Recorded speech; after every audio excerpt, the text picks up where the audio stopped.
Allez, c'est bon. Les concours d'entrée dans les études de santé sont difficiles et j'imagine que si tu as cliqué sur le bouton pour voir ce nouvel épisode, c'est que tu en es conscient. De plus en plus de Français voulant faire des études de santé partent en Espagne. On dit souvent que c'est le pays des possibles dans ce secteur, et c'est vrai. Même si c'est loin d'être le choix de la facilité, vraiment pas. Moi c'est Emma, je fais mes études de journalisme à Madrid depuis 3 ans maintenant, et aujourd'hui on va parler formation santé. Alors vamos.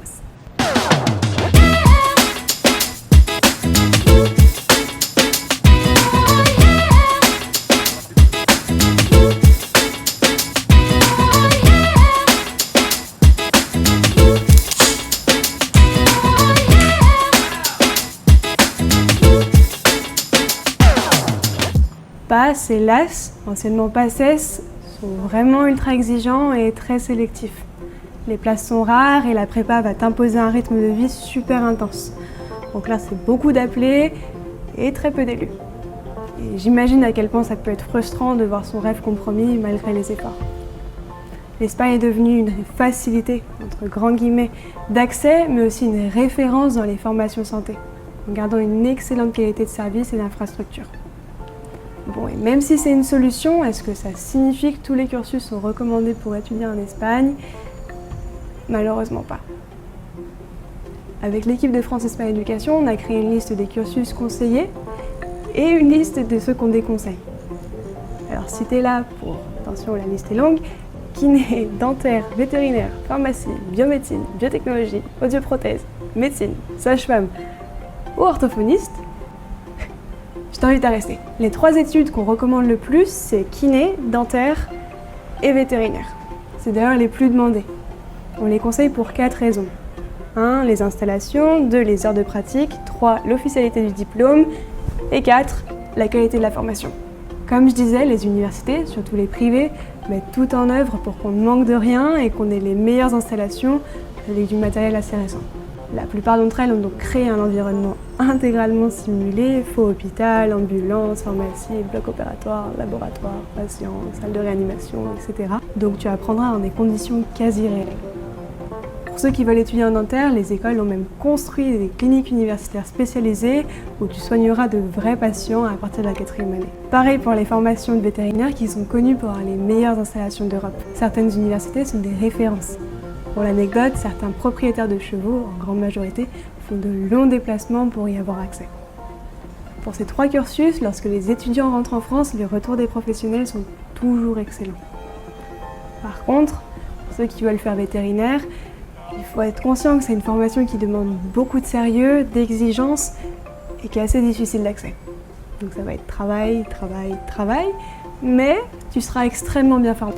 Pharmacie, biomédecine et biotechnologie qui sont ensemble et audioprothèse, c'est des voies conseillées pour partir en Espagne.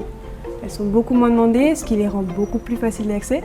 Les formations sont d'une très bonne qualité et sont toutes reconnues à l'international. Et ça, c'est un vrai plus. Mais il y a quand même des choses à savoir. Premièrement, le niveau d'espagnol qui sera obligatoirement élevé. Ensuite, si tu veux être audioprothésiste, sois conscient que tu seras obligé de faire une année de plus en France pour faire des démarches administratives et des stages en plus. Et pour finir, les cursus de biomédecine et biotechnologie sont effectivement des alternatives aux études de médecine, des passerelles en quelque sorte, mais seuls les 2 ou 3 meilleurs étudiants pourront accéder par la suite à médecine. Alors si c'est vraiment ton rêve, vas-y à fond. Même si l'Espagne est reconnue pour sa qualité de formation, on ne te recommande pas médecine. Pourquoi? Parce que les cursus de médecine sont très difficiles d'accès pour les étudiants internationaux. Pour pouvoir être admis, il faut que tu aies un excellent dossier scolaire, mais aussi un niveau d'espagnol presque natif. Ensuite, dans les universités publiques, le niveau B2 certifié est obligatoire et tu devras avoir une note proche de 20 sur 20 au bac parce que la nota de corte est d'environ 14 sur 14.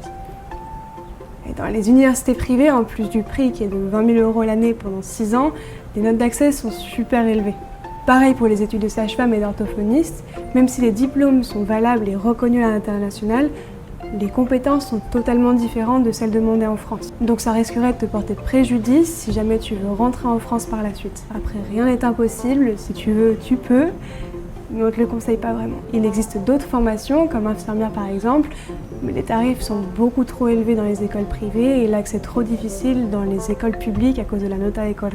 Donc pour avoir tous les détails de toutes les formations, je te laisse aller regarder sur le site de France Espagne Éducation. Tu trouveras le nombre d'années d'études, le prix et les universités qui correspondent le mieux à tes recherches. Un dernier conseil, renseigne-toi bien sur les écoles et vérifie toujours qu'il s'agisse d'une université officielle qui délivre des diplômes officiels. C'est une des raisons pour laquelle j'ai voulu partir avec France Espagne Éducation, parce qu'ils s'assurent que toutes les écoles qu'ils te proposeront te donnent à la fin de tes années un diplôme reconnu. Alors j'espère que toutes ces infos te seront utiles et que tu trouveras l'école et la formation adéquate à ton projet. Si tu es curieux de voir les autres formations que l'Espagne propose en dehors de la santé, le prochain épisode est peut-être fait pour toi. Alors rendez-vous le mois prochain.